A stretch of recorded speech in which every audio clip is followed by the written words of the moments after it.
and I simply remove the telephone jack and plug it into this box here, the modem. I then take another wire from the modem and plug it in where the telephone was. I can then switch on the modem. It's now telling me to phone up the main press cell computer. So it's a very simple connection to make. Extremely simple. I'm now waiting for the computer to answer me. And things are starting to happen. Things are starting to happen. Why did you buy a computer? Well, I was very interested in the new technology and didn't want to be left behind. I don't think it's only for the youngsters at school now. I think us older ones will have to learn a lot about it. What is Internet anyway? Internet is that massive computer network, the one that's becoming really big now. What do you mean that's big? How does one, what do you write to it like mail? No, a lot of people use it and communicate. I guess they can communicate with NBC writers and producers. Allison, can you explain what Internet is? The world is in financial disarray. Currencies failing, economies in wild flux, jobs being lost. But what if you could build an entirely new economy, one specifically designed for the digital realm? Well, that is the dream behind Bitcoin. Bitcoin, for those of you who don't know, is an electronic online currency that was created in 2009. It was made by someone who did it under the pseudonym Satoshi Nakamoto. Like any economy, you don't want too much too fast because then the value of your currency drops, or so slow that your economy grounds to a halt. It's designed to be a self-stabilising economy. Whether it actually is that way though, well, that is a little bit more complicated.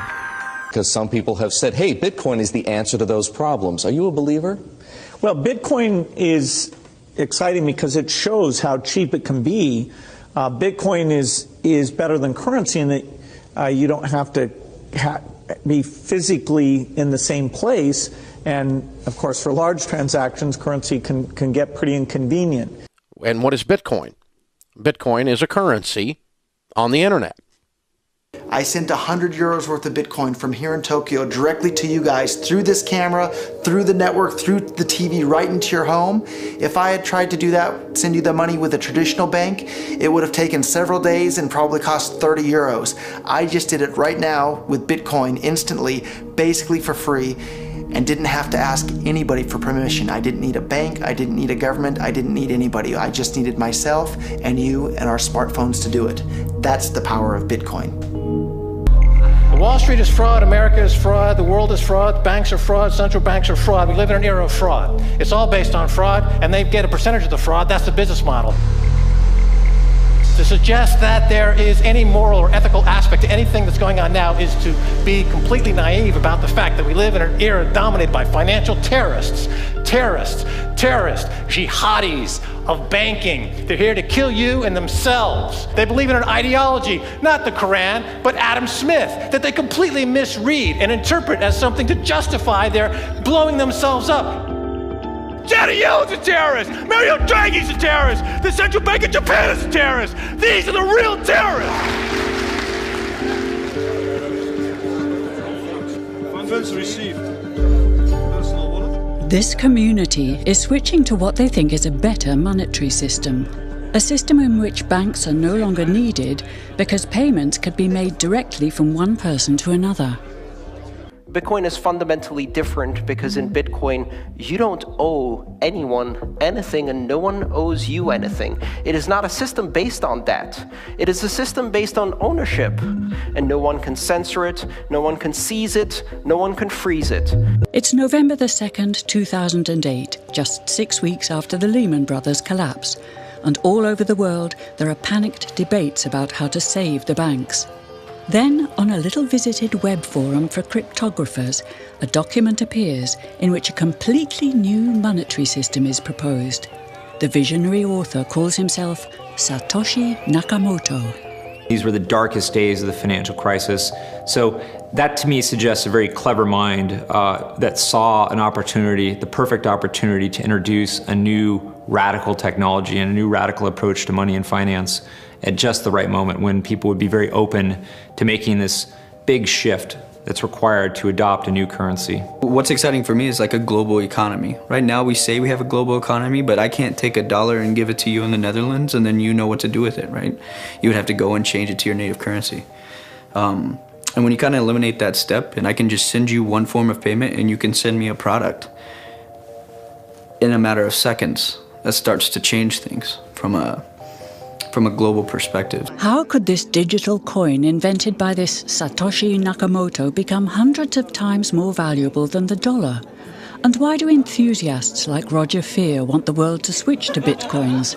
I'm giving every single person here 1,000 yen worth of bitcoins, which is like $8 and something cents. Back in the early days, you know, I'd get phone calls from my buddies, oh, hey man, I lost 10,000 bitcoins because my computer blew up, right? Back then, one bitcoin was less than a penny, right? So nobody cared. They lost $10. I don't care, right? And now 10,000 bitcoins, that's $5 million. That's a big deal, right? Bitcoin is a decentralised electronic cash system that uses peer-to-peer networking along with digital signatures and cryptographics to generate currency. Now, with traditional money, think dollars, the euro, pesos, you've got a central bank, like the Federal Reserve. They issue the currency and they print more or less cash as needed, but not with Bitcoin. It looked very different to me. I mean, as soon as I heard the word decentralized and the fact there was a network powering this currency rather than a central issuer, that immediately captured my interest as something quite different based on what little I knew about alternative currencies at that time.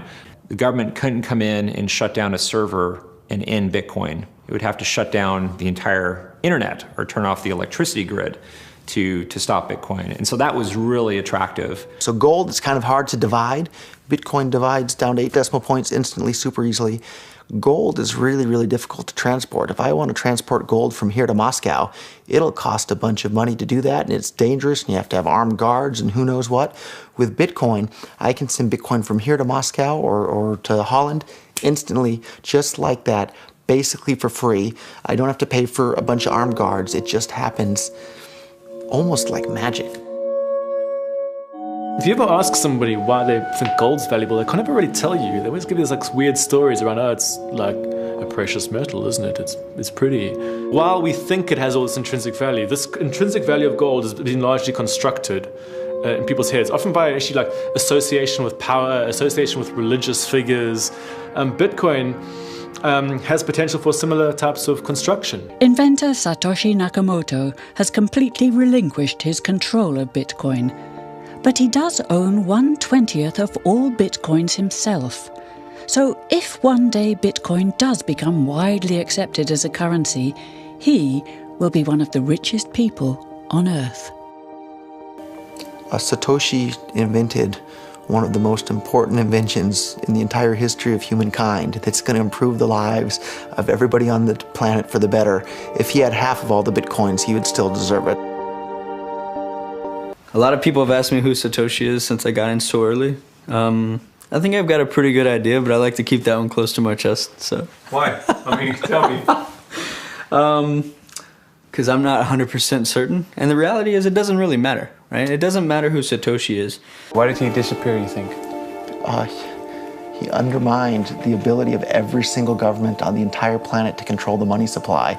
And that's how every single government in the world is controlling their citizens and their economies today. And he just basically, knocked their feet right out from under them with the invention of Bitcoin. And I'm sure that's going to make a lot of people who want to control other people by force really, really upset. So yeah, I think it's really, really smart for him to have disappeared. And for me, it probably would have been smarter for me to keep quiet too, but Bitcoin's too exciting for me to stay quiet about. I think a lot of people are underestimating the way in which Bitcoin and the blockchain are going to change the power structures in society in general. I mean, I grew up in the US and I see all these people like, yeah, nuke everybody in the Middle East and kill them all. And then they have the former Secretary of State Madeleine Albright on 60 Minutes, one of the most popular news shows in the US. And they asked her, they said, like, there's reports that more than 500,000 Iraqi children have died as a direct result of US sanctions. And she looks back at her with a straight face and she goes, it was a really tough decision, but I think that it was worth it. Worth murdering 500,000 kids? because of what the government did, and I apologize for crying, but it just disgusts me from my core when I see government people murdering people around the world. It's not just theoretical, these are real people with real lives. And it's real people, and Bitcoin has the power to undermine everything they're doing to people around the world. And I'm sorry for shouting, but it just disgusts me what these people in government do. And they do it through central banking and through the control of the money supply, and Bitcoin takes that away from them.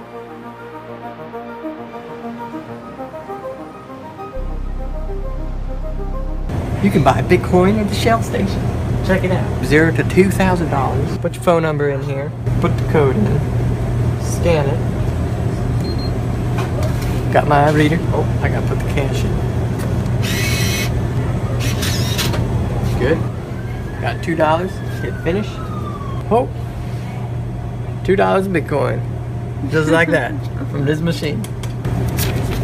I just turned cash into digital currency.